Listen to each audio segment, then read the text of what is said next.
हम गायक नंदकिशोर आजाद आज बतावे में बहुत दुख होता कि जिला अरवल के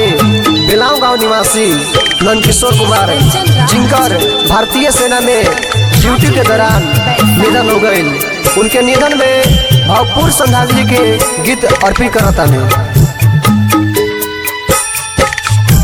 अगे माई हमरो नंदकिशोर भैया भारत के जवानवा गे माई देशवा के रक्षा करते देई देलन जानवा गे माई देई देलन जानवा गे माई देई देलन जानवा गे माई हमरो नंदकिशोर भैया भारत के जवानवा गे माई देशवा के रक्षा करते देई देलन जानवा गे माई।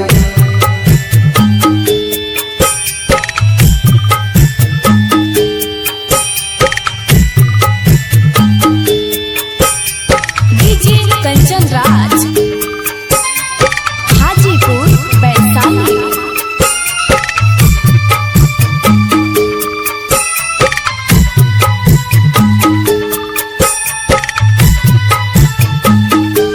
अगे माई अरवल जिला बेलाव गाँव के रहल नहसनवा गे माई सुनी के खबरिया सबके बरसत हई नया नवा गे माई बरसत हई नया नवा गे माई बरसत हई नया नवा गे माई हमरो नंदकिशोर भैया भारत के जवानवा गे माई देशवा के रक्षा करते देई देलन जानवा गे माई।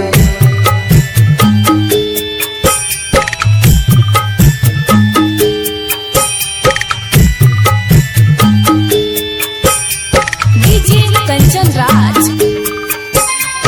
हाजीपुर वैशाली